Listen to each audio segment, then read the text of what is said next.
enseignant par excellence. Les hommes sont limités. Mais la Bible dit que c'est poussé par l'esprit que les hommes ont parlé de la part de Dieu. Et même celui qui écoute a besoin de toi. Celui qui enseigne ne peut pas parler sans toi. Et même celui qui écoute ne peut pas écouter sans toi. Seigneur, alors ce culte a besoin de la présence du Saint-Esprit.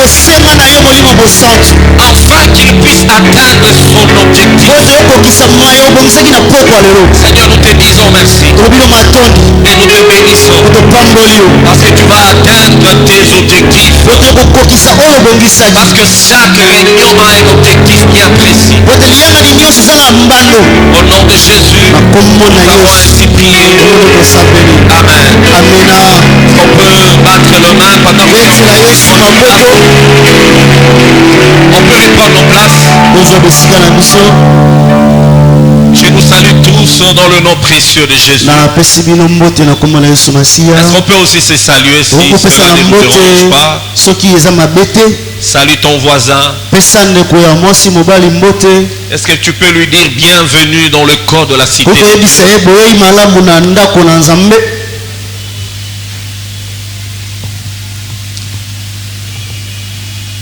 Alors, bien-aimé, avant de commencer mon enseignement d'aujourd'hui, je vais d'abord remercier le Seigneur, le maître des temps, des circonstances, pour ce moment qu'il nous accorde d'être devant vous, afin de nous communiquer ce qu'il a mis dans nos cœurs. Mais merci aussi à notre pasteur, notre papa, et notre maman également, pour leur marque d'amour et la confiance qui ne cesse de manifester à notre endroit. Nous ne cesserons jamais d'être reconnaissants envers eux. Et à vous aussi, je bénis le Seigneur pour votre présence. Bien aimé, comme nous le savons déjà, notre culte d'aujourd'hui, nous le dénommons école de la cité de Dieu. C'est pour dire réellement qu'aujourd'hui nous sommes dans une école. Pourquoi? Parce que la vie chrétienne est une école. Bien aimé, celui qui cesse d'apprendre commence à tomber dans l'échec. Tout ce que nous faisons, surtout lorsque nous venons dans la présence de Dieu, doit être considéré comme une école. Et dans chaque école, il y a toujours ce qu'on appelle le matériel didactique. Vous verrez jamais dans une école où on enseigne les gens sans toutefois qu'il y ait des matériels didactiques ou soit le matériel pédagogique.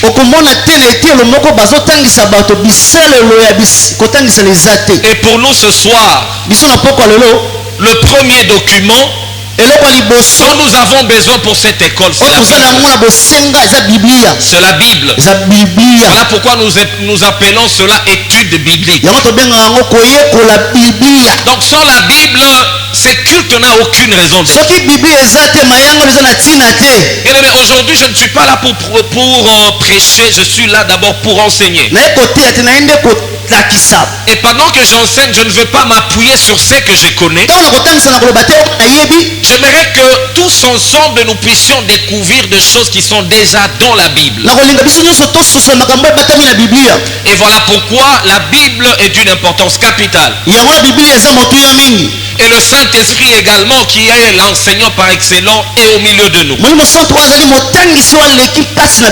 Et si vous le pouvez, c'est pas mal d'avoir un calepin, un carnet, un stylo pour écrire. Et je sais que Dieu nous fera énormément du bien. Alors comment est-ce que j'ai dénommé l'école d'aujourd'hui? Je l'ai dénommé de la manière suivante: le bienfait de la parole de Dieu. Le bienfait de la parole de Dieu. Bien-aimé, ça tombe à pic parce que nous sommes dans une étude biblique. Et notre livre par excellence, la Bible.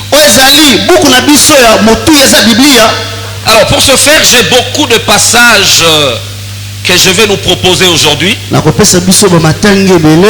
Mais j'aimerais que nous puissions nous tenir debout pour lire notre passage phare. Comme il est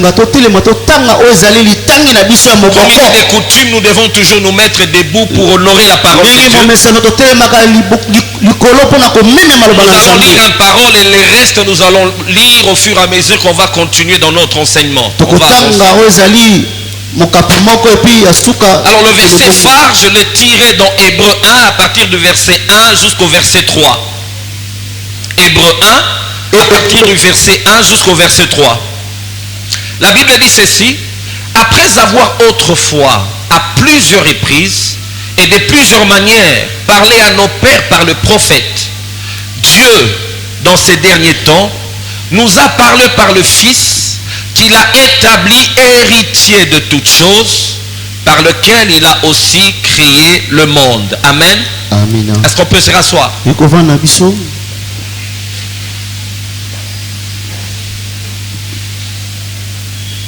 Le bienfait de la parole de Dieu.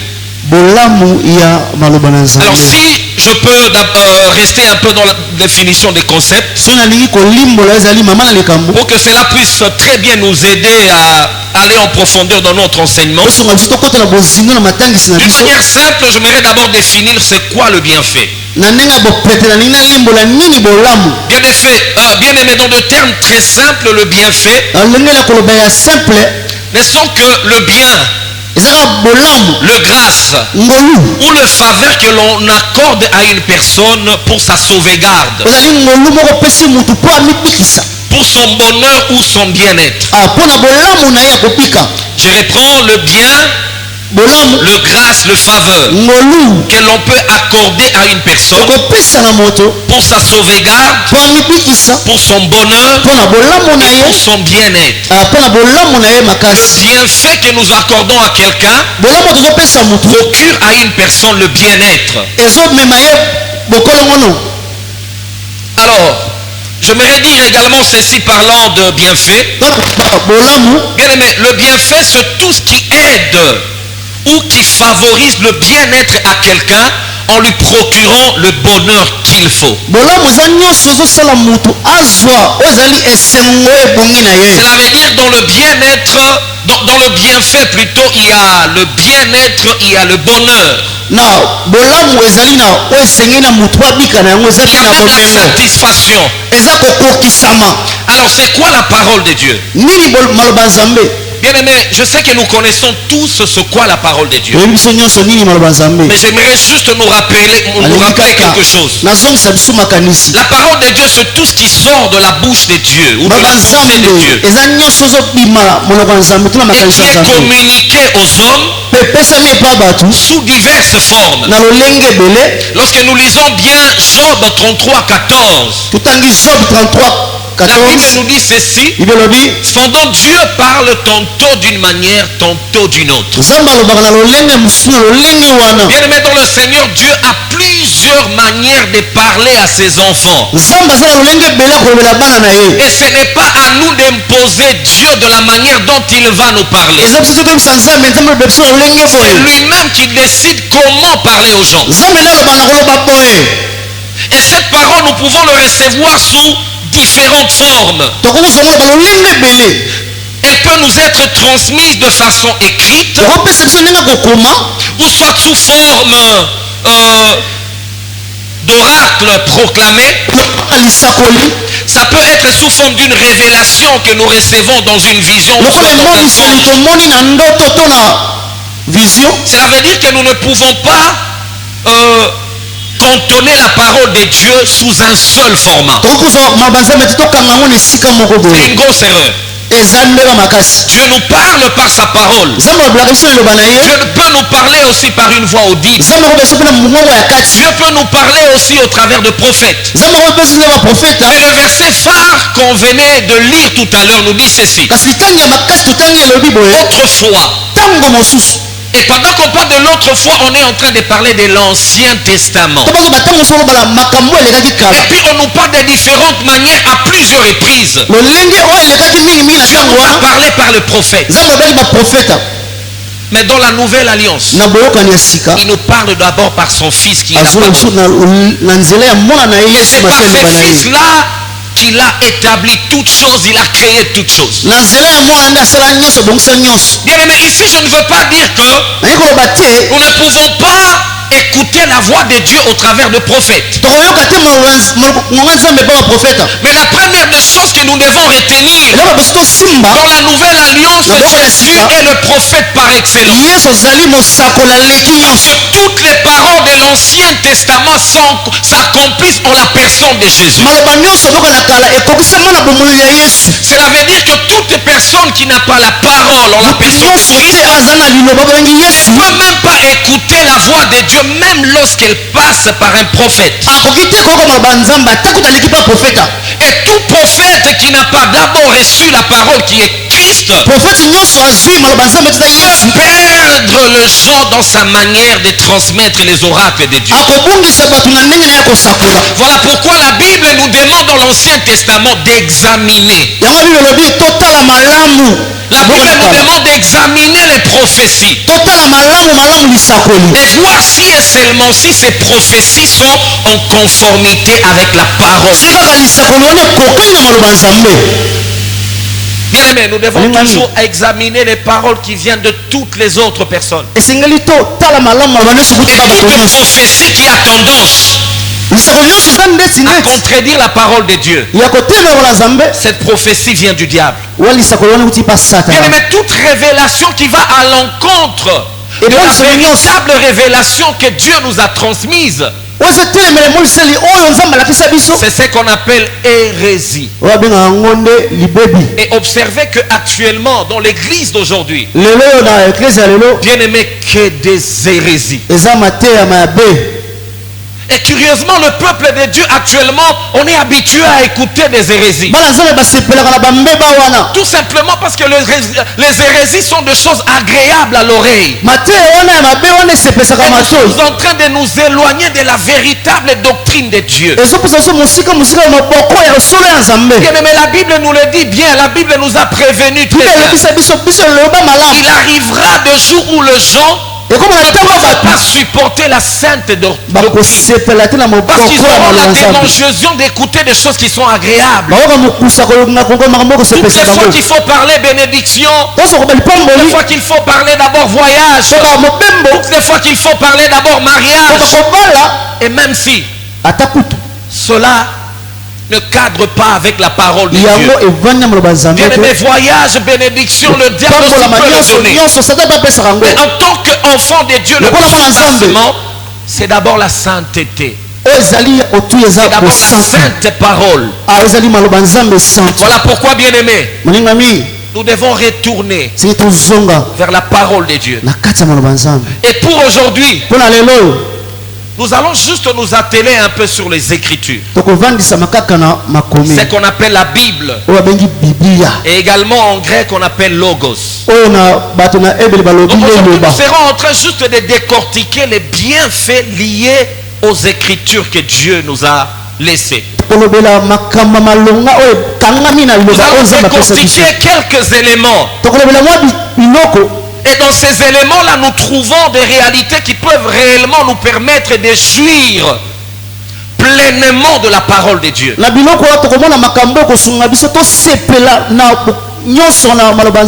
aimé, la première des choses que j'aimerais nous dire avant de décortiquer ces éléments, la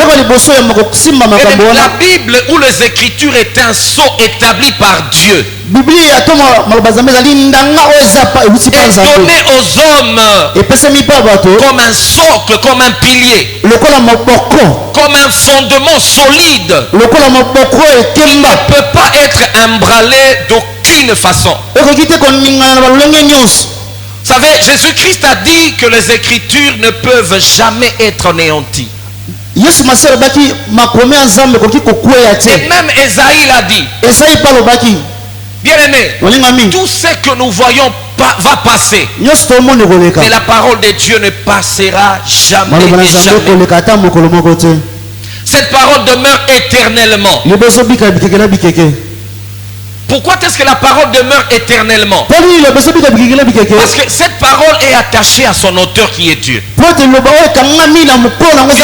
parole de Dieu et Dieu font une seule personne. Bien aimé, détacher Dieu de sa parole consiste juste à renier Dieu. Souvenez-vous de ce que... Bon, pour soutenir cette pensée, j'aimerais que nous puissions lire, parce qu'on est dans les études bibliques. Allons d'abord dans Jean 1, à partir du verset 1 jusqu'au verset 2. J'aimerais que nous puissions découvrir quelque chose ensemble. Je sais que c'est un verset que nous connaissons tous bien. Et le mystère avec Dieu. Bien aimé, Dieu nous parle toujours sur des choses qu'il nous a déjà dit. On ne peut pas chercher une nouvelle révélation, non. Bien aimé, Dieu nous parle, il nous parlera toujours sur des choses qu'il nous a déjà dit. Alors si nous sommes là ce soir, je connais déjà ces passages. Bien aimé, c'est un piège du diable. Toutes les fois que Dieu nous ramène sur une parole, cela veut dire qu'il se prépare à nous donner une réalité nouvelle derrière cette ancienne parole. Les pierres, les gens ont prêché cette parole ici. Et ceux qui sont venus ont prêché sur cette parole ici. Mais nous aussi nous prêcherons sur cette parole ici. Cette parole ne peut jamais changer. Les hommes vont passer, les choses vont changer. Mais la parole de Dieu ne changera jamais. La Bible dit ceci: au commencement était la parole. Et la parole était avec Dieu. Et la parole était Dieu. Elle était au commencement avec Dieu. Et toutes choses ont été faites par elle. Et rien de ce qui a été fait n'a été fait sans elle. Bien aimé, j'étais en train de dire que Dieu est attaché à sa parole. Dieu et sa parole forment une seule personne. Voilà pourquoi lorsque vous lisez dans le livre de 1 Samuel chapitre 15 verset 26, 1 Samuel 15 verset 26, Samuel plutôt est en train de dire à Saül, puisque tu as rejeté la parole de Dieu, Dieu aussi te rejette. Bien aimé, toutes les personnes qui ont rejeté la parole de Dieu, Dieu aussi a fini par le rejeter. Bien aimé, si vous voulez attacher à Dieu, la première des choses que je nous demande à faire, c'est d'être attaché à sa parole. Et la parole d'abord qui nous a transmise d'une manière simple, c'est d'abord cette parole, la Bible ici. Toutes les fois qu'on n'a pas eu le courage d'acheter cette Bible, cela veut dire que nous avons un problème aussi avec Dieu. Toutes les fois qu'on est venu à l'église et qu'on a placé la parole de Dieu à côté, nous aurons du mal à rencontrer Dieu. Toutes les fois que sa parole n'est pas mise en évidence. Si vous voulez rencontrer Dieu, acceptez d'abord sa parole. Et la manière dont Dieu est venu vers nous, c'est d'abord au travers de sa parole. Amen. Amen. Alors je suis en train de prier que le Seigneur nous aide à attacher vraiment notre importance dans la parole de Dieu. Vous savez, j'ai toujours été étonné de voir certaines personnes qui peuvent être à mesure, de s'acheter un téléphone qui coûte cher, incapable de s'acheter une Bible qui coûte $5. Bien aimé, il y a un problème sérieux, comme nous allons le voir dans notre enseignement d'aujourd'hui. savez, quelqu'un a dit que la Bible est comparée à un parachute. Pour qu'elle soit utile, vous devez l'ouvrir. Bien aimé, vous pouvez prendre un parachute et que vous êtes sauté, vous sautez quelque part, peut-être de l'avion, vous sautez de l'avion. Si vous n'ouvrez pas ces parachutes-là, ces parachutes ne vous servira de rien du tout. C'est de la même manière avec la Bible. Si vous n'ouvrez pas la Bible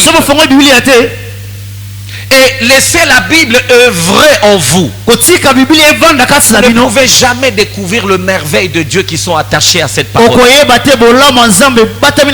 Vous ne verrez jamais les bénédictions de Dieu qui sont attachées à cette parole. Vous ne verrez jamais la parole de Dieu déployer sa merveilleuse puissance en vous, afin de vous transformer, vous éclairer et vous bénir. Est-ce qu'on peut s'arrêter à un instant et prendre nos Bibles telles que nous sommes là? Est-ce qu'on peut toucher nos Bibles et dire à Dieu merci pour cette mine d'or qui est ta parole? Bien aimé, c'est les études bibliques. S'il vous plaît, tout ce qu'on est en train de faire est utile. Est-ce qu'on peut prendre nos Bibles? Est-ce qu'on peut toucher nos Bibles? Bien aimé, nous sommes comme des soldats. Et notre arme, c'est la Bible. Et aujourd'hui, dans cette étude, on est en train de prendre nos Bibles. Avec fierté, nous sommes en train de prendre nos Bibles. Et nous sommes en train de dire merci Seigneur pour ces mines d'or qui est ta parole. De voir des personnes sans Bible. Bien aimé, je ne vous condamne pas. Il se pourrait peut-être que vous ne connaissez pas encore ce que vous ratez. Lorsque vous ne connaissez pas, lorsque vous ne lisez pas la Bible. Et c'est là notre raison d'être.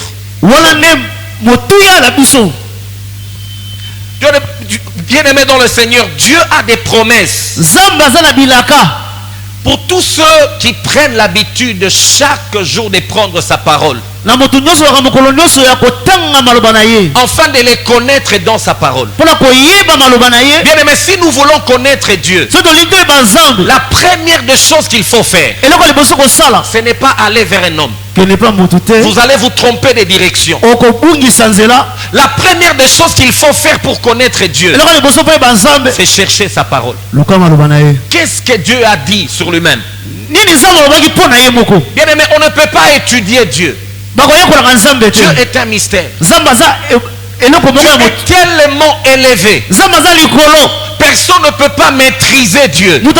Personne ne peut pas contrôler Dieu. Alors pour ce faire, qu'est-ce que Dieu a fait? Dieu lui-même s'est révélé à nous. Il s'est révélé lui-même à nous dans sa parole. Alors c'est lui qui veut connaître Dieu. Doit d'abord aller dans la parole. Qu'est-ce que Dieu a dit sur lui-même? Et c'est lui qui veut se connaître soi-même. Doit également connaître Dieu et sa parole. C'est sur base de la parole que Dieu a créé toutes choses. Nous-mêmes, nous sommes les résultats de la parole. Alors si tu veux connaître ton fonctionnement sur la terre, commence à lire la parole. Tu vas connaître pourquoi est-ce que tu es sur la terre.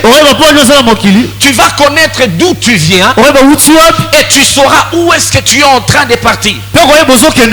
Il y a quelqu'un qui a dit il n'y a pas un vent favorable pour celui qui ne sait pas là où il est en train de partir. Bien aimé, avant d'être sur la terre, nous étions quelque part. Si vous lisez la Bible, vous saurez là où nous étions. Et ici sur la terre, nous sommes comme des passagers. La Bible est en train de nous dire bien aimé, nous allons quelque part.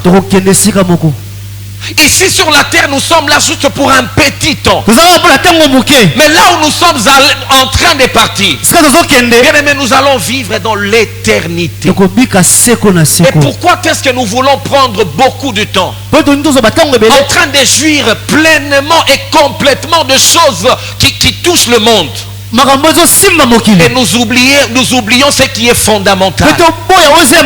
Ce qui est fondamental, c'est ce qui est attaché à là où nous sommes en train de partir. Et tout ce merveille se trouve caché dans la Bible. Bien aimé, la Bible, c'est un mystère. Personne ne peut la connaître. Personne ne peut la scruter sans la présence de Dieu lui-même. Et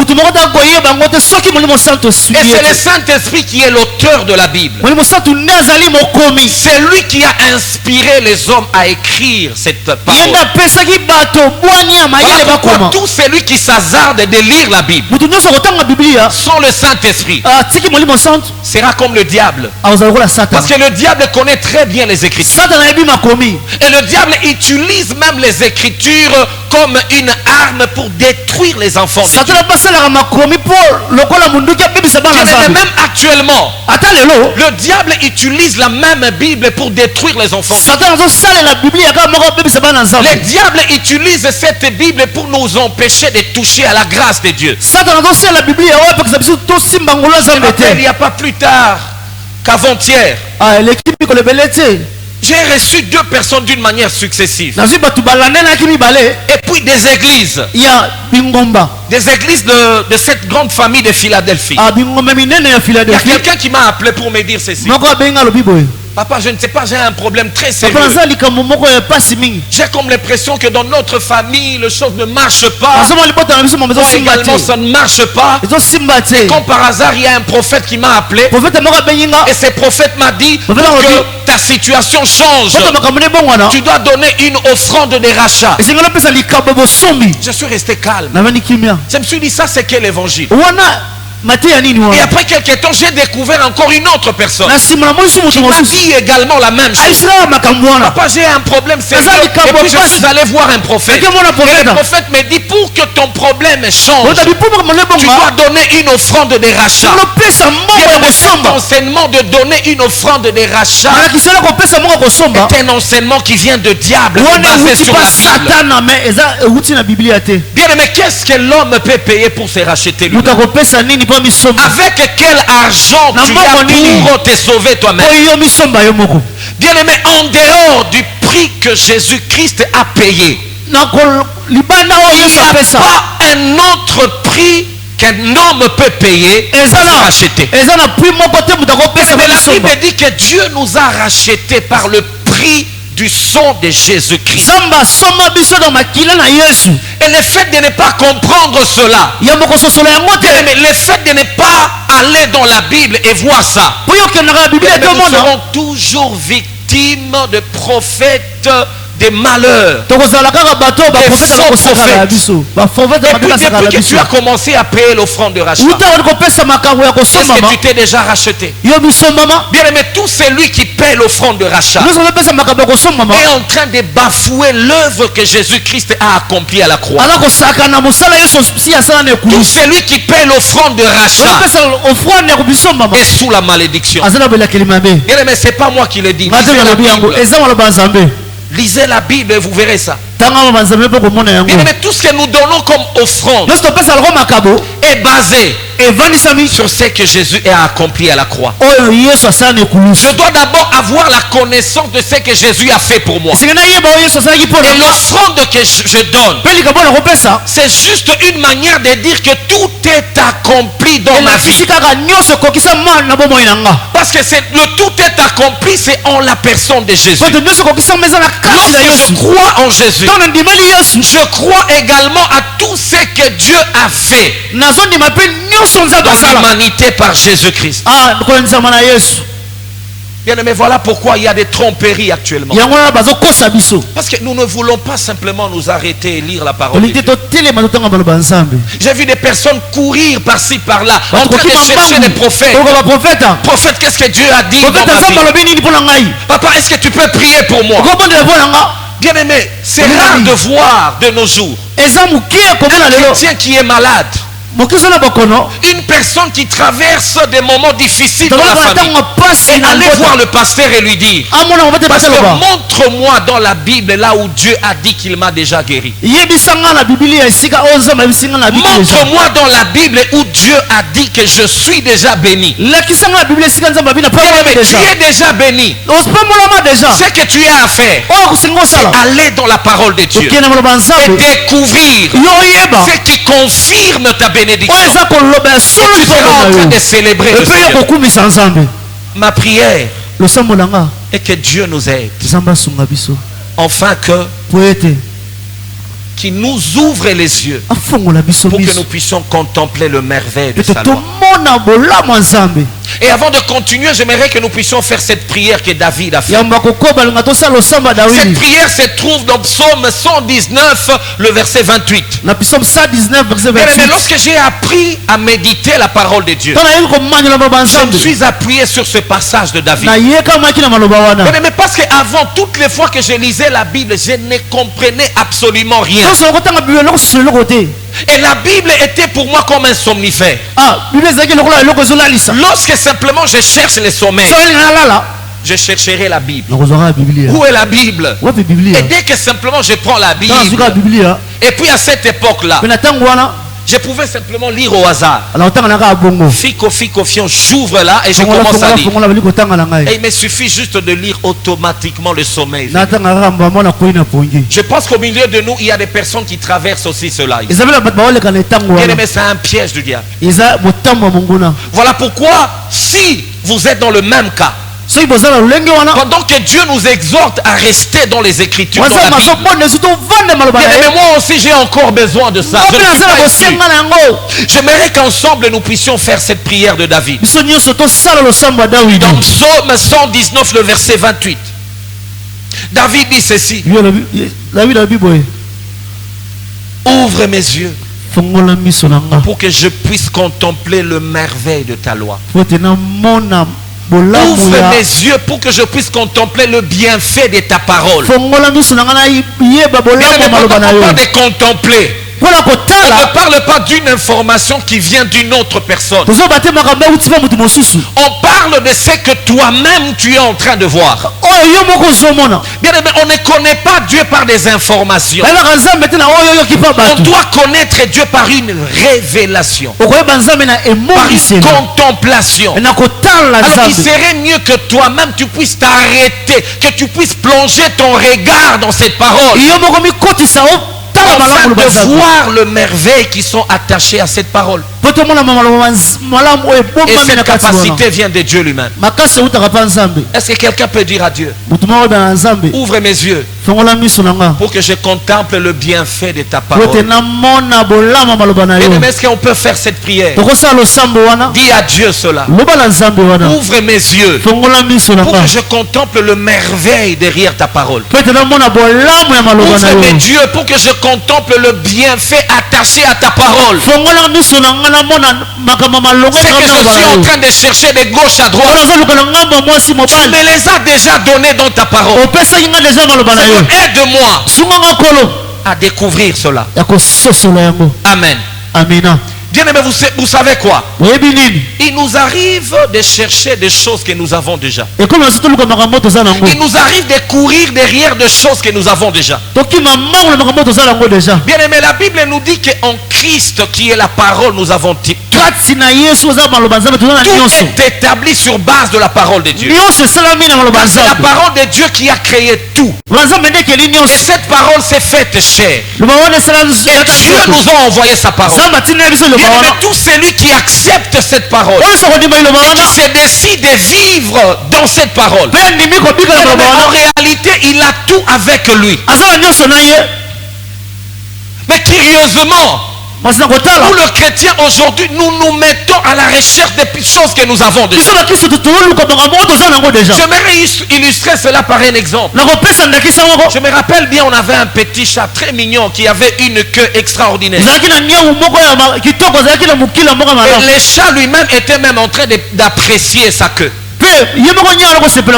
toutes les fois qu'il voulait attraper sa queue, sa queue était en train de s'éloigner de lui. Alors il était en train de faire un cercle vicieux. Il voulait attraper la queue et la queue s'éloigne de lui. Mais j'ai observé, toutes les fois qu'il s'arrêtait pour marcher, la queue aussi était en train de le suivre. Bien aimé, vous savez, la Bible nous dit ceci: cherchez d'abord le royaume de Dieu. Le royaume de Dieu en la personne de Jésus. Dès que vous êtes rassuré que vous avez le royaume de Dieu, mettez-vous simplement à marcher et toutes les choses vont commencer à vous suivre. Bien aimé, des choses qui nous suivent sont comme des queues. Mais qu'est-ce que nous faisons? Jésus nous a donné sa parole. Nous avons accepté la parole. Mais on a commencé à chercher le mariage. On a commencé à chercher le voyage. Et plus tu le cherches, plus le mariage se loin de toi. Il te suffit juste de t'arrêter à un moment, de plonger ton regard dans la parole écrite, dans la parole qui est Jésus, et tu vas te rendre compte que tu as tout. Et plus tu es en train de marcher en Jésus-Christ, toutes les choses sont en train de te suivre. La Bible ne nous demande pas de courir derrière le bien matériel. La Bible nous demande de nous attacher à la parole. C'est cette parole qui a créé toutes choses. Aller chercher des choses sans la parole de Dieu, ce sont ces choses-là qui vont te tuer dans le jour. Tout ce que vous cherchez en dehors de la parole de Dieu vous tue. Mais tout ce que vous avez dans la parole de Dieu vous donne la vie et vous aide à évoluer. Bien aimé, attachons-nous à la parole. Ne t'attache pas au mariage. Ne t'attache pas au bien matériel. Toutes ces choses, nous les avons déjà en Jésus. J'ai pris que le Seigneur nous aide. Que le Seigneur nous aide à être attachés à la parole de Dieu. Alors très rapidement, je voudrais parler du premier bienfait que nous procure la parole de Dieu. Mais la première des choses que la parole de Dieu fait en nous, la parole de Dieu nous régénère. La parole de Dieu nous régénère. J'aimerais nous inviter à lire avec moi un passage. Pour ceux qui écrivent, écrivez 1 Pierre 1 à partir du verset 23. Verset 23. Jusqu'au 24, peut-être on peut aller jusqu'au verset 25. Le verset 23 nous dit ceci: puisque vous avez été régénérés, non par une sémence corruptible, mais par une sémence incorruptible, par la parole vivante et permanente de Dieu. Amen. Amen. Bien aimé, la régénération veut dire autrement la nouvelle naissance. Mais il y a d'autres versions qui traduisent régénération par le fait de naître de nouveau. La parole vivante, elle traduit régénération par une nouvelle naissance. Bien aimé, personne ne peut être régénéré sans la parole de Dieu. Personne ne peut devenir enfant de Dieu sans la parole de Dieu. Souvenez-vous, c'est la parole qui crée toutes choses. Bien aimé, la parole de Dieu est une sémence. Toutes les fois que cette sémence est placée quelque part, c'est pour donner une vie. Bien aimé, avant nous étions tous morts. Nous étions tous morts par nature. Il fallait que Dieu puisse nous donner la vie. Et cette vie qui vient de lui-même. Et quand il a envoyé sa parole vers nous, dans la personne de Jésus-Christ. Voilà pourquoi la Bible nous dit dans Jean 1,12. La Bible dit qu'il est venu chez les siens. Et les siens ne l'ont pas reçu. Quand vous lisez, on parle bien de la parole. La parole qui s'est faite chair. On dit à tous qui l'ont reçu, il a donné le pouvoir de devenir enfant de Dieu. Bien aimé, on devient enfant de Dieu. On n'est pas né enfant de Dieu. Et cette possibilité de devenir enfant de Dieu est transmise par un pouvoir. Est-ce que vous savez, derrière chaque parole il y a un pouvoir? C'est cette parole qui nous a donné le pouvoir de devenir. Et dans cette parole, il y avait la sémence de Dieu. Et dans cette sémence, il y avait les gènes de Dieu. Bien, mais dans chaque sémence, il y a des gènes. Et la Bible nous dit la parole de Dieu est une sémence. Et pendant qu'on parle de la régénération, dans le mot régénération, il y a les gènes. Il y a les gènes dans le mot régénération. Il y a les ADN de Dieu dans sa parole. Et celui qui reçoit cette parole a la nature de Dieu. Commence à avoir les gènes de Dieu. Commence à avoir le caractère de Dieu. Commence à être comme Dieu sur la terre. Même les psalmistes avaient prophétisé cela dans Psaume 82. Verset 6. Il a dit que vous êtes des dieux. Mais cependant vous mourrez comme des simples hommes.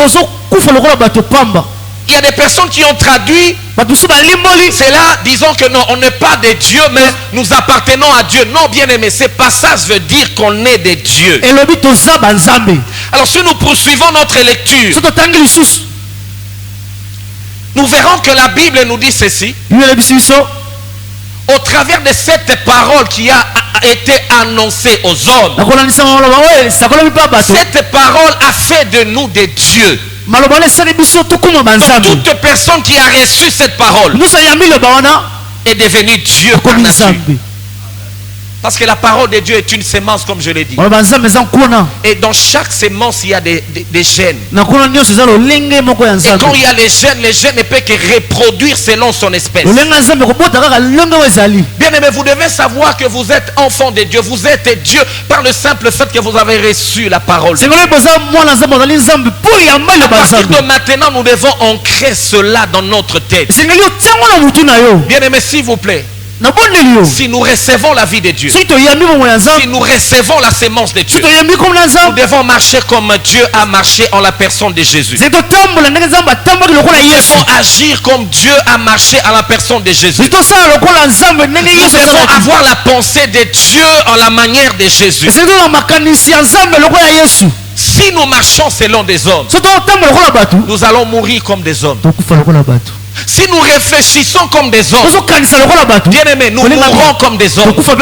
Si nous parlons comme des hommes, nous mourrons comme les hommes. Alors à partir de maintenant, tu dois savoir que tu es le représentant de Dieu sur la terre. Parce que tu incarnes la parole de Dieu. Jésus-Christ était la parole faite chair. Bien aimé, Jésus-Christ est parti. Mais nous avons reçu cette parole afin de devenir aussi des paroles faites chair. Nous devons transporter la parole et Dieu partout là où nous partons. Bien aimé, celui qui porte la parole de Dieu porte Dieu lui-même. Parce que Dieu est attaché à sa parole.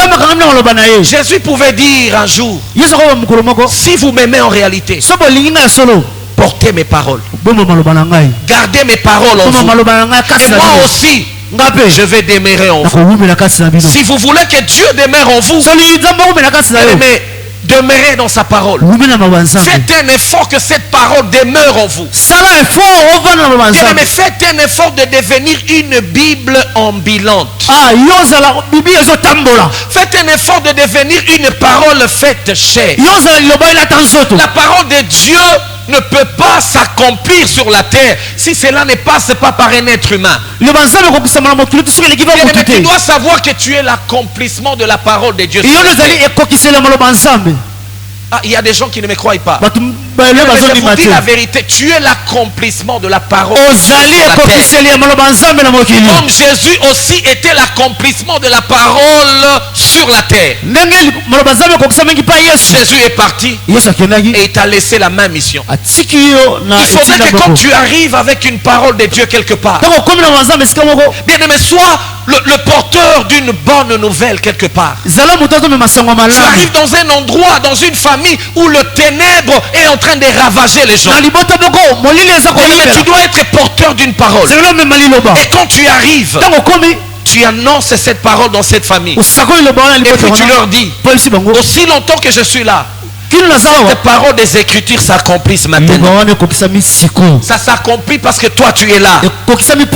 C'est ce que Jésus a fait aussi. Il a lu les Écritures dans le temple.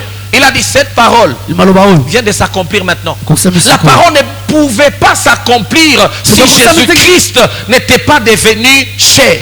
Alors la parole de Dieu doit s'accomplir au travers de quelqu'un. Et cette personne c'est toi. Et la parole de Dieu doit s'accomplir dans ta famille. Elle doit être accomplie au travers de toi. Mais la parole de Dieu doit s'accomplir au travers de notre nation. La parole de Dieu doit s'accomplir dans notre pays, caractérisé par les enlèvements ces derniers temps. J'ai entendu quelqu'un dire, des gens qui enlèvent, qui enlevaient les gens, vous n'avez même pas honte. Même le créateur qui a créé les hommes n'a pas encore commencé les enlèvements. Pourquoi vous précipitez comme ça? Mais il y a de quoi s'inquiéter. Mais toi tu ne seras pas enlevé au nom de Jésus.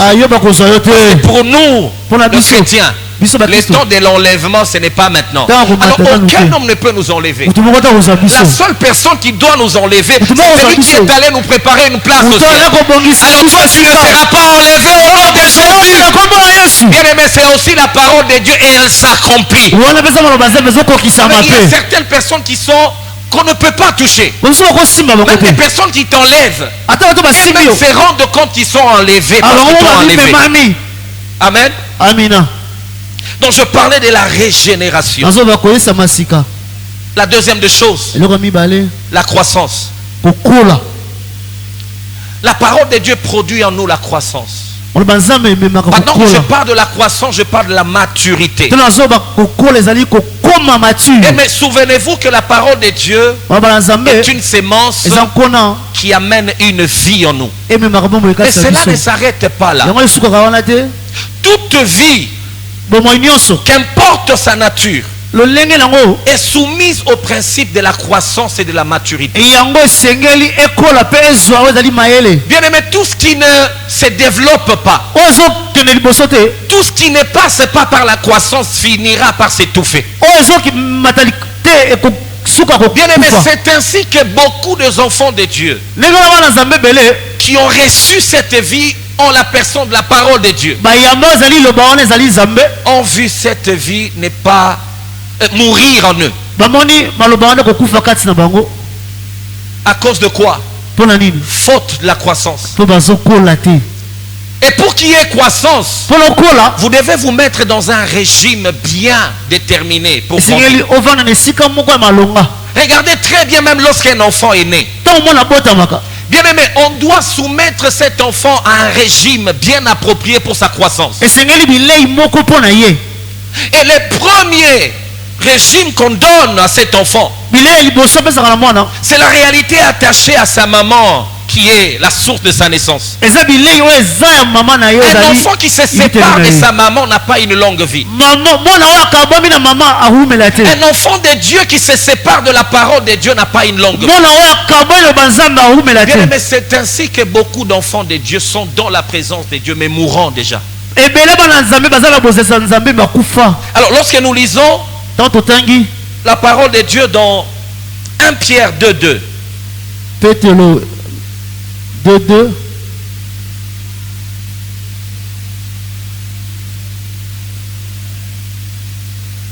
l'apôtre Paul est en train de dire ceci aux nouveaux convertis, des personnes qui ont reçu nouvellement la vie de Dieu en eux. Regardez la recommandation qu'il leur donne. Il dit ceci: désirez comme des enfants nouveau-nés le lait spirituel et pur, afin que par lui vous croissiez par les saluts. Mais un jour nous avons été tous enfants de Dieu parce que nous avons reçu Christ comme Seigneur et Sauveur. C'est ce qu'on appelle la nouvelle naissance. Une nouvelle vie a commencé. La régénération a commencé. Alors si dans notre nouvelle naissance nous n'avons pas désiré le lait spirituel pur qui est la parole de Dieu, notre vie ça va s'arrêter quelque part. Notre vie s'arrêtera quelque part. Si on ne désire pas la parole de Dieu pure pour notre croissance. Le lait spirituel est pour notre croissance dans le salut. Tout ce que nous recevons de Dieu en termes de vie doit aller à la maturation. Ça doit se développer. Alors toute la fois que tu as coupé ton attachement avec cette parole, mais tu as commencé à sombrer petit à petit. Toutes les fois que tu as commencé à te désintéresser de cette parole et en train de suivre ce que les hommes diront de la part de Dieu, cela veut dire qu'il y a déjà une vie qui a commencé à s'échapper en toi petit à petit. Souvenez-vous aussi de ce que Jésus-Christ a donné comme réponse au diable lorsque le diable est venu l'attaquer dans le désert. Dans Matthieu 4:4. Lorsque le diable dit à Jésus, si tu es réellement fils de Dieu, tu vois, il y a une pierre qui est là. Est-ce que tu peux le transformer en pain pour manger? Jésus lui dit que l'homme ne vivra pas de pain seulement, mais il vivra de toute parole qui sort de la bouche de Dieu. Bien-aimé, la parole de Dieu est notre nourriture, consistant pour notre âme.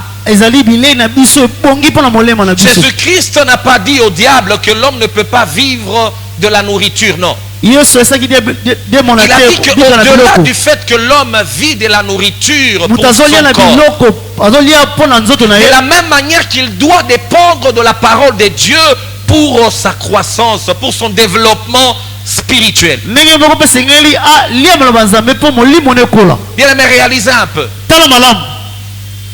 N'est-ce pas que nous mangeons tout le jour pour nous développer physiquement? Qu'est-ce qui peut arriver à une personne lorsque cette personne ne mange pas pendant une semaine? Qu'est-ce qui peut arriver à une personne lorsque cette personne ne mange pas pendant un mois?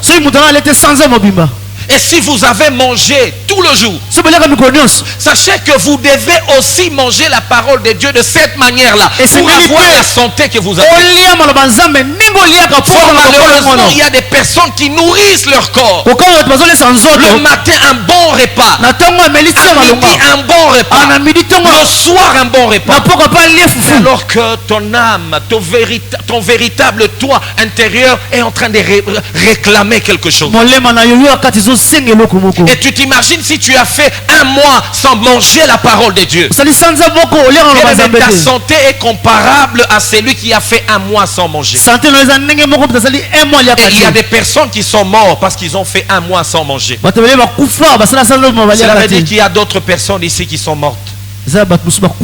On doit les réanimer. Heureusement que celui qui réanime et qui donne la vie est là. Partout là où il y a la mort, le garant de la vie qui est Jésus-Christ est là. Bien, tu as bien fait d'être là. Vous savez, toutes les fois que tu n'as pas le désir de lire la parole de Dieu, cela veut dire que tu es malade spirituellement. Vous savez, la première des choses qui arrive pour quelqu'un qui tombe malade, la première des choses, c'est le manque d'appétit.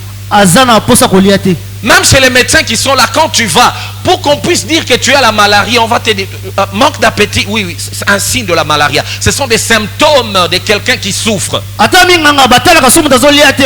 si tu es là, tu n'as pas envie de manger la parole de Dieu. Tu n'as pas envie de lire la parole de Dieu. Toutes les fois que tu te plonges sur la Bible, sommeil. Bien aimé, tu es malade. Ton âme est malade.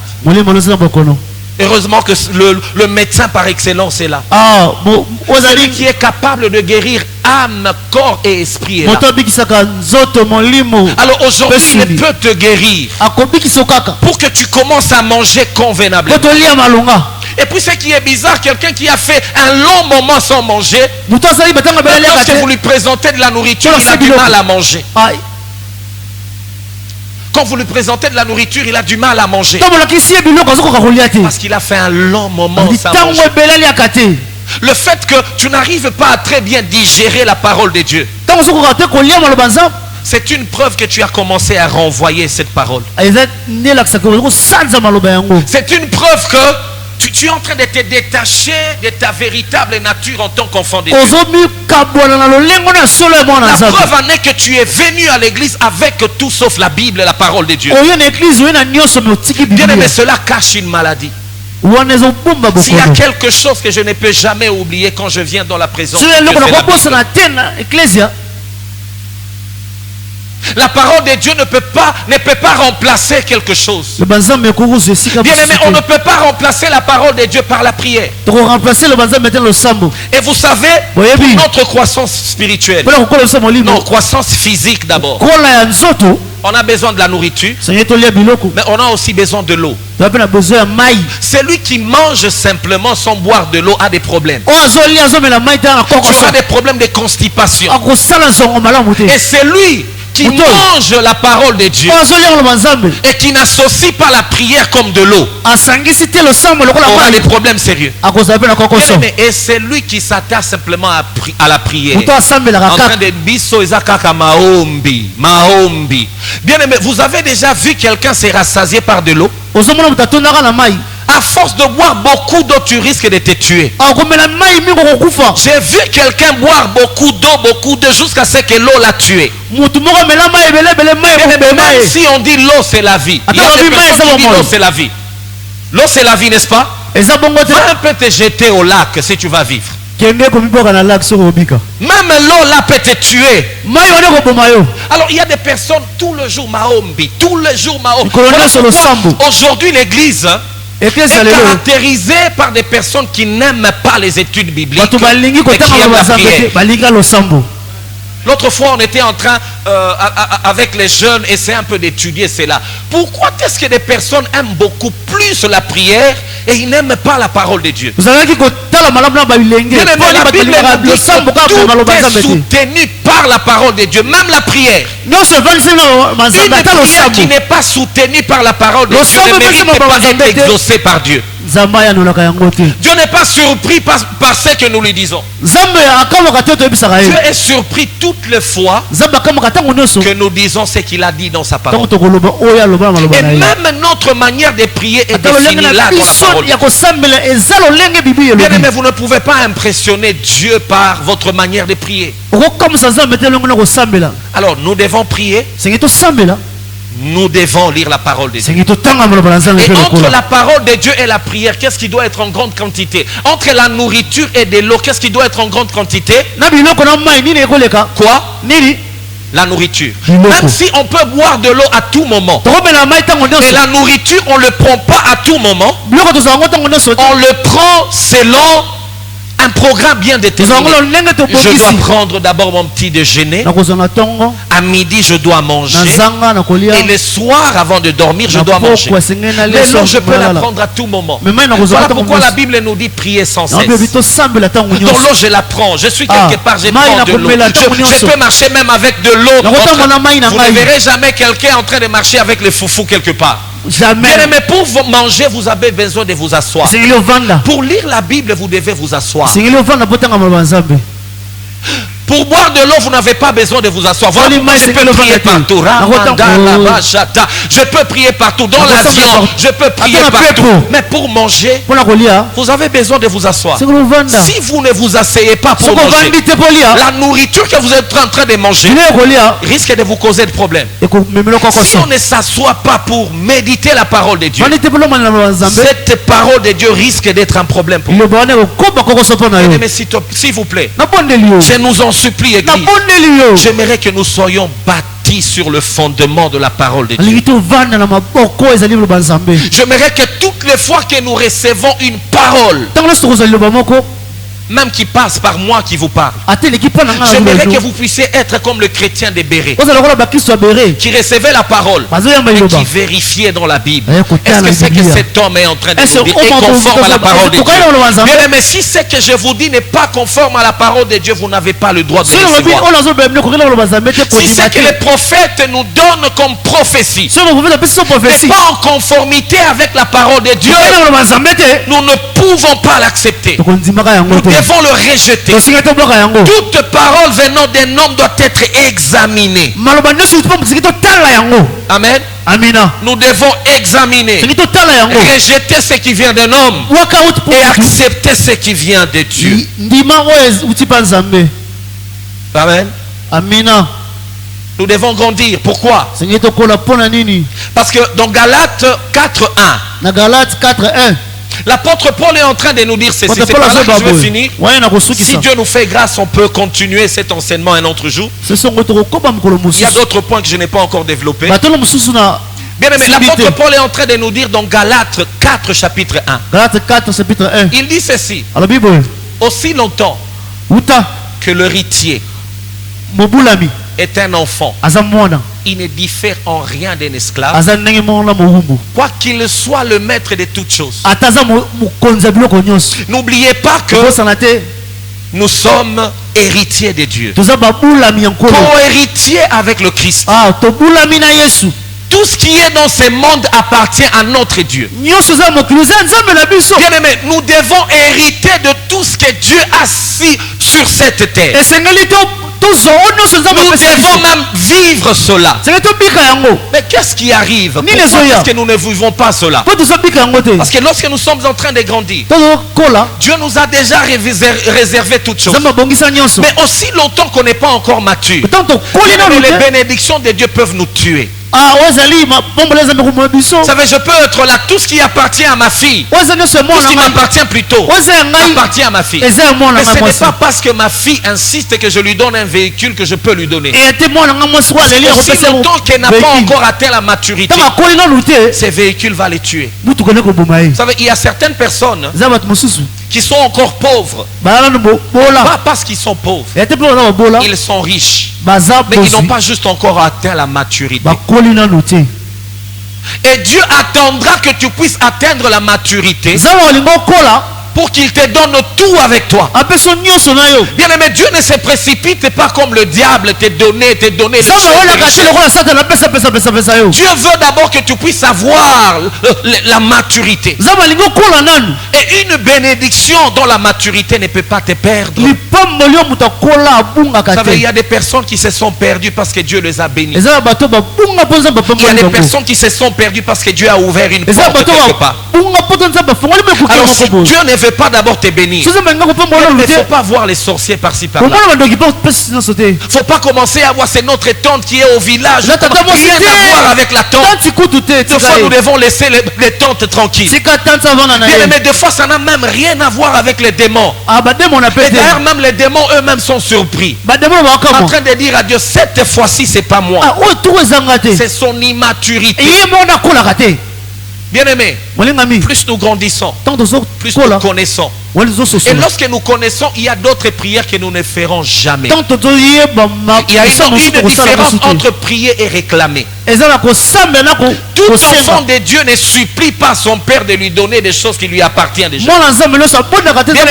L'héritage, c'est réclame. On ne négocie pas pour entrer dans un héritage. On réclame l'héritage. Alors toi tu vas réclamer l'héritage sur base de quoi alors que tu n'as pas la connaissance?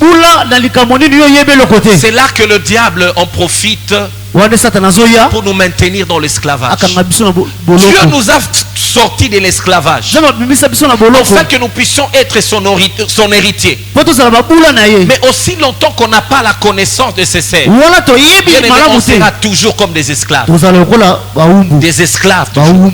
Alors ma prière, que Dieu nous amène à la maturité. Ma prière est que nous puissions grandir dans la connaissance. Ma prière est que nous ne puissions pas être ballottés à tout vent des doctrines. Que nous puissions rester sur base de la parole de Dieu. Que cette parole nous éclaire. Que cette parole nous illumine. Que cette parole nous aide à posséder tout ce que nous avons déjà en Dieu. Dieu nous a bénis de toutes sortes de bénédictions dans le lieu céleste en Christ. Est-ce qu'on ne peut pas simplement dire à Dieu, ouvre nos yeux afin que nous puissions voir ce qui nous appartient et que nous puissions le réclamer? Bien aimé, je finis ces moments avant que nous puissions prendre le temps de prier par une réalité. Je vais vous raconter une anecdote. Il était une fois un père qui avait beaucoup d'argent, qui avait beaucoup de possibilités, beaucoup de moyens. Et il n'avait qu'un seul fils. Et ce fils est décidé de quitter la maison. Il est parti quelque part. Alors après, il a appris que son père est décédé.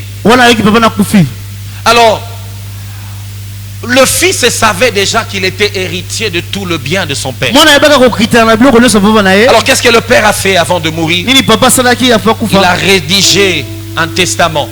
Il a placé dans un livre. Il a dit, vous donnerez à mon fils ces livres. Lorsque le fils est arrivé, il a dit que non, mon père est mort, il n'est pas là. Mais tout ce qui est là, ça m'appartient. Et puis les gens qui étaient là lui disent, est-ce que tu peux nous montrer, nous prouver que tout ce qui est à ton père t'appartient? Avec quel document? Alors il est allé chez un de ses serviteurs de son père. Il a dit, est-ce que mon père ne m'a pas laissé quelque chose? Il a dit non, il n'a laissé rien à part ses livres ici.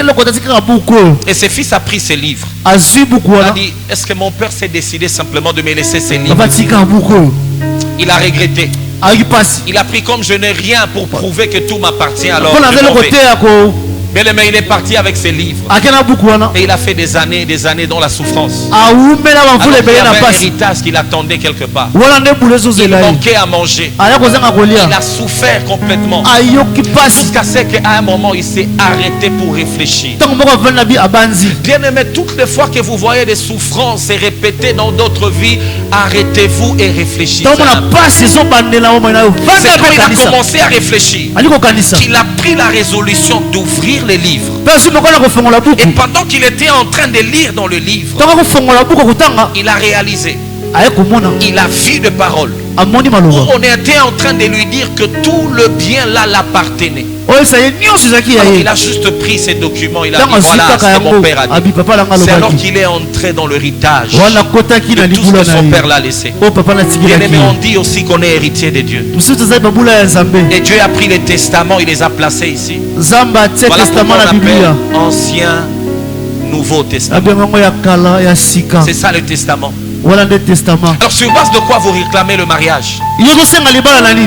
Sur base de quoi vous réclamez la richesse? Bien aimé, ouvrez juste les livres et vous verrez que votre père vous avez déjà tout donné avec. Réclamez juste cela. Ne suppliez pas. Ne donnez pas de l'argent pour des choses qui vous appartiennent déjà. Rendez à Dieu des actions de grâce parce que vous les avez déjà. Restons. Ouvrons ces livres quotidiennement. Et que le Saint-Esprit nous ouvre les yeux afin que nous puissions tirer les bienfaits derrière cette parole. Est-ce que je parlais à quelqu'un? Si tu te sens vraiment que cette parole te concerne, tu veux dire à Dieu aujourd'hui, aide-moi à contempler le merveille attaché derrière ta parole. J'ai comme l'impression que je suis en train de faire le surplace. Et comme je l'ai dit, que si les choses ne changent pas, tu as jeûné, tu es parti voir le prophète, tu es monté à Mangengue, tu es passé par-ci par-là. Mais arrêtons-nous et réfléchissons. Notre Dieu nous a tant aimés, il nous a donné son Fils unique, afin que tous celui qui croient en lui ne périssent point, qu'il ait la vie éternelle. Est-ce que tu peux t'élever là où tu es? Si cette parole te concerne, et moi aussi ça me concerne, j'ai besoin encore de plus d'illumination. Parce qu'il y a des choses dont je ne suis pas encore entré en héritage. Ça dépend de l'illumination. Est-ce que tu peux commencer à prier et dire à Dieu, aide-moi. À partir de maintenant, j'aimerais être établi dans les Écritures. Est-ce que tu peux commencer à prier? Dis à Dieu, je ne veux pas courir derrière les hommes. Je courais derrière les hommes qui peuvent m'apprendre comment lire la Bible. Je vais courir derrière les hommes qui m'enseignent comment découvrir des choses que je possède déjà. Et non pas des personnes qui me donnent des informations. On est fatigué des informations. Nous voulons la révélation. Nous voulons les informations qui nous mènent à la révélation. Commence à prier là où tu es. Dis à Dieu, aide-moi.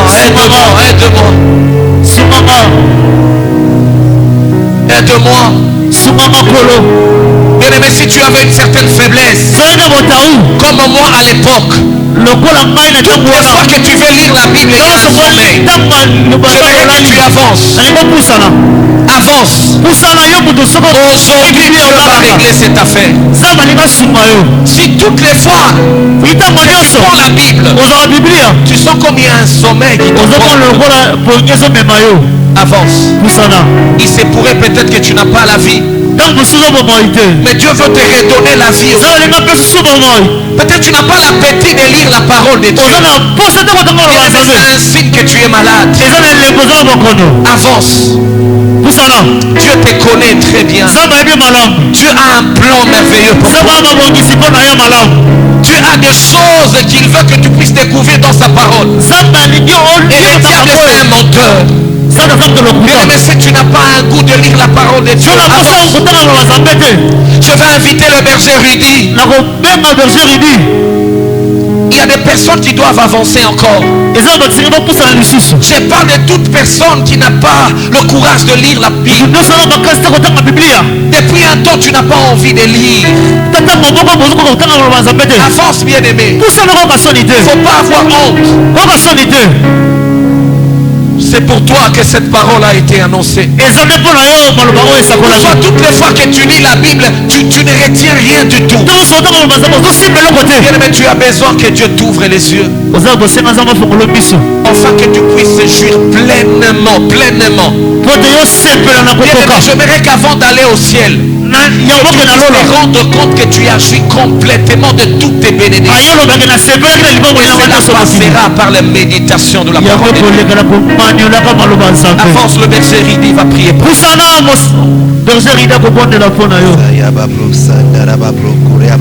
bien-aimé, prie. Et demande à Dieu d'éliminer tes yeux, d'éclairer ton esprit, afin que la parole soit permanente dans ta vie, soit permanente dans ton cœur.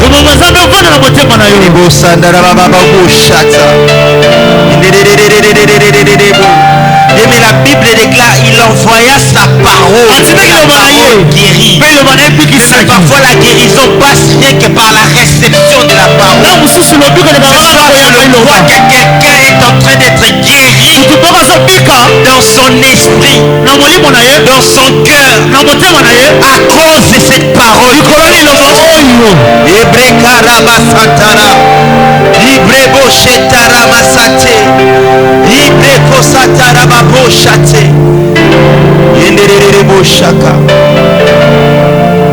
Vous allez juste lever vos mains un tout petit peu. Père éternel, Seigneur, toi qui es le maître de l'univers, toi qui es notre Dieu, Dieu notre Père, toi qui nous veux toujours du bien, ô Dieu. En cette soirée, Seigneur, tu t'es décidé de visiter ton peuple au travers de la parole que tu as déposée dans le cœur de ton serviteur. Afin que nous soyons conscients, ô Dieu, de la richesse et de la grandeur de ta parole. Cette parole qui est esprit et vie en nous. Cette parole qui est une lumière sur notre sentier. Père, je prie ce soir qu'au travers de ces messages, que chacun de nous, Seigneur, soit visité par cet esprit qui va faire en sorte que nous soyons en contact permanent avec la parole de Dieu, afin d'être nourris, afin de grandir, de croître, Éternel, dans la connaissance de ta parole. Oui, Seigneur, en ayant la connaissance de ta parole, nous ne serons plus ballonnés à tout vent des doctrines comme des petits enfants, mais nous serons ancrés, établis en toi, Père. S'il te plaît, cher Saint-Esprit, aide-nous à pouvoir nous imprégner de ces choses, à ne pas pouvoir chercher les bénédictions, mais chercher à être en permanence dans la parole, parce que c'est la parole. La Bible déclare, vous connaîtrez la vérité vous affranchira. La parole de Dieu, c'est ça la vérité. Nous sommes affranchis ce soir à cause de la parole que tu as envoyée par ton ton serviteur. Nous sommes affranchis de l'ignorance, affranchis de la méconnaissance, affranchis de tout ce qui nous retenait prisonniers, afin que nous puissions tourner en rond dans notre vie. Désormais, à cause de la parole de ce soir, nous allons avancer dans la parole, afin de recevoir les bénédictions attachées à la parole de Dieu. Nous le croyons fermement. Seigneur, notre vie est dans ta parole. Notre succès est dans ta parole. Merci Père de nous introduire dans ta parole. Au nom de Jésus-Christ. Merci de le faire pour chacun de nous ce soir. Et merci aussi de bénir ton serviteur, ces canaux par lesquels tu as parlé. Père, je le crois, après ce soir, nos vies seront impactées. Après ce soir, quelqu'un va vivre un shift dans sa vie. Quelqu'un va vivre un changement dans sa vie.